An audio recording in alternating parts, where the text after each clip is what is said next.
Bom dia, alunos do nono ano. Bora lá para a nossa correção da nossa última atividade, tá? A gente vai fazer, então, comentários aí sobre ela.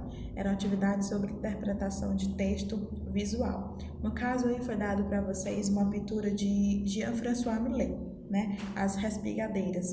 Bom, mas afinal, quem foi Jean-François Millet? Eu não sei se alguns de vocês tiveram curiosidade, mas eu vou fazer um breve comentário da biografia dele aqui. Bom, o Jean-François Millet, ele nasceu em 1814 e morreu em 1875 na França. Ele é um pintor realista francês, né? Ele passou boa parte da sua infância no campo, mas com 19 anos ele se mudou para Paris, que foi onde ele iniciou os estudos dele, voltado mesmo para a pintura. Porém, ele se casou, né, e se mudou para Barbizon. Foi nessa cidade que ele começou a pintar sobre seus temas preferidos, que no caso são os trabalhadores e os camponeses. Nessa época foi também em Barbizon, e quando estava casado, que ele pintou as Respigadeiras, que é o quadro que a gente está analisando, e Ângelos, né, que são duas obras de caráter socialista e subversivo que ele fez.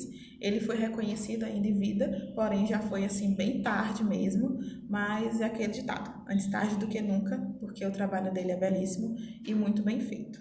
Bom, o quadro das Respigadeiras a gente vai notar aí, fazendo de uma análise parcial, né, que vai ter tonalidades mesmo de terra, né, os tons de terra predominam nessa imagem, exceto aí o azul do céu e das roupas das Respigadeiras. A primeira questão fala justamente fazendo uma contextualização, que até então, antes do Jean-François Millet, esse tema de campo, de camponês, voltado mesmo para o trabalhador, das respigadeiras, elas não eram tão citadas. A citação mais apreciada é feita em pintura bíblica e é fazendo uma citação da história de Ruth, né? Lá da Bíblia, que era uma respigadeira. Contudo, a Ruth, ela é pintada de um modo bíblico, gracioso, né? Porque, enfim, mas essas respigadeiras têm um modo mais realista. E a primeira questão pergunta justamente isso, né? Se as respigadeiras são pintadas por Millet de um modo realista, como trabalhadoras que levam uma vida dura, ou se é de um modo idealizado, e pede para a gente justificar essa resposta. Bom, se a gente for notar as roupas, a posição em que elas se encontram sendo retratadas na imagem, o próprio cenário em que elas se encontram, a gente vai ver que sim, elas são tratadas de modo realista por causa da vida dura também que elas levam, né? Não há uma graciosidade nessas personagens. Não nessa pintura, elas não são pintadas de modo gracioso. Elas estão voltadas para o chão, que é de onde elas tiram o sustento delas, né? E é de uma forma bem robusta e sólida, na verdade, como elas são pintadas e o que elas estão fazendo. Também não tem tempo, aparentemente, parece que elas não têm tempo de exposição para se prepararem para serem pintadas, né? Não tem essa questão para serem agraciadas, para serem contempladas. Elas não podem parar, afinal é dali que elas vão tirar o sustento delas. Essa é a interpretação, então, que a gente tira dessa primeira questão que é nos feita. Bom, aí nós temos a segunda questão. A pintura de Millet é considerada social porque denuncia a injustiça e a desigualdade. Levando em conta a sua resposta à questão anterior, explique como se percebe essa característica na tela em estudo. Bom, a gente discutiu aqui, e vocês puderam perceber também na tela, que as camponesas, as respigadeiras são retratadas mesmo de modo bem realista. E por que será que se a gente percebe essa característica? Porque a intenção de Millet não era retratar nada gracioso, nada idealista ou romântico. Como eu já citei anteriormente, a obra dele é socialista e bem crítica, né? Tem uma crítica bem subversiva, na verdade. Então ele retrata isso porque a intenção dele é fazer uma crítica mesmo. Ele quer fazer uma crítica às condições de trabalho e à realidade que as pessoas do campo enfrentam para sobreviver, tá? Então, na segunda questão é porque ele quer retratar as duras condições de trabalho das pessoas que vivem no campo, certo? Bom, a terceira questão diz o seguinte: observe que mal se vê o rosto das três mulheres na tela. Qual pode ter sido a intenção do pintor ao não retratar em detalhes o rosto delas? Bom, a terceira questão, embora ela seja pessoal, mas a gente pode fazer uma discussão aqui.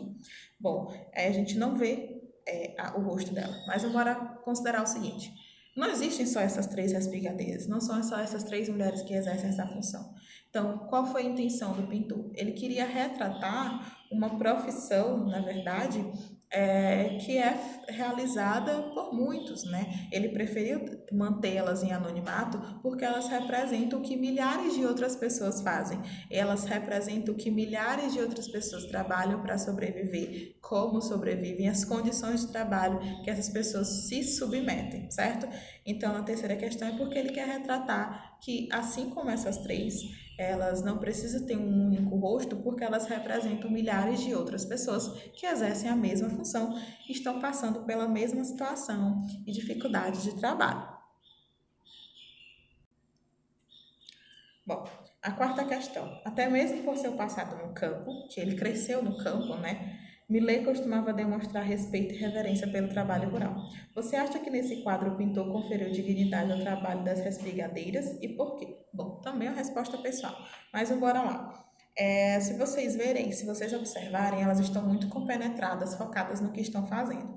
Então, acredito que sim, ele trouxe trabalho, trouxe uma dignidade ao trabalho dessas respigadeiras, porque a concentração com que elas estão exercendo a sua atividade faz que a gente entenda que talvez elas entendam que elas são importantes, né? A profissão delas, o que elas fazem é importante porque é a partir também da função delas que outras pessoas vão se alimentar.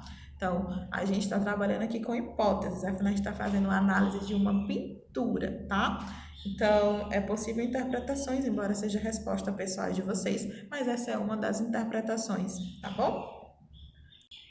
Bom, quinta questão. Observe o fundo da pintura, vê-se o trigo dourado, colhido e reunido no campo ou sobre uma carroça com outros trabalhadores ao longe. Nessa cena, Millet mostra seu desejo de retratar a natureza rural que dava sustento aos camponeses. Essa valorização da natureza ainda permanece no mundo de hoje? Esclareça sua resposta. Novamente, resposta pessoal, porque a gente está fazendo interpretação de uma pintura. Mas, bom, vamos levar em consideração todo o contexto, discussões ecológicas, biológicas e até mesmo econômicas que envolvem quando se trata de exploração ambiental. A gente pode afirmar, então, que há uma valorização ainda da natureza. A gente pode afirmar, eu digo assim de um modo geral, que não há ainda uma valorização por certa parte da população, certa parte da sociedade. O que falta é uma conscientização. A extração de elementos naturais é extremamente necessário para a nossa sobrevivência e permanência nesse planeta. Só que a nossa permanência e sobrevivência nesse planeta também depende dessa contínua extração. E o que é necessário? Que a gente tenha que se crie uma consciência ecológica e de uso de extração desses recursos naturais, né? Então, embora seja uma resposta pessoal, como eu acho que boa parcela que vocês discutem em sala de aula, nas aulas de ciências, de geografia, é que talvez tenha valorizado um pouco mais a natureza nos últimos anos por causa desses inúmeros efeitos que a gente vem sofrendo, né, de aquecimento global e etc, né? Mas que a gente ainda tem muito que lutar também por isso, né? Sexta questão. Millet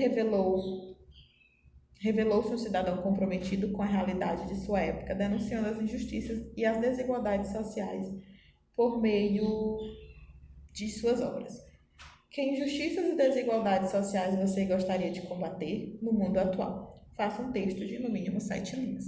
Bom, então eu recebi alguns textos, eu gostei bastante do que alguns de vocês me mostrou, tá? E é muito interessante ver a partir da perspectiva de vocês, né? Sobre o que é essa desigualdade social e como a gente pode combater. Então, assim, eu vou continuar lendo e a gente pode estar discutindo ainda mais. Se vocês quiserem, vocês me peçam no privado que a gente traz esses textos, as discussões, tá bom? A gente pode fazer um fórum, alguma coisa online, tá? Bom, então essa foi a nossa discussão de hoje da atividade. Eu espero que eu tenha sanado as dúvidas de vocês, tá? Eu espero revê-los em breve. Tô com bastante saudade, tá bom? Se cuidem. Tchau, tchau e até a próxima.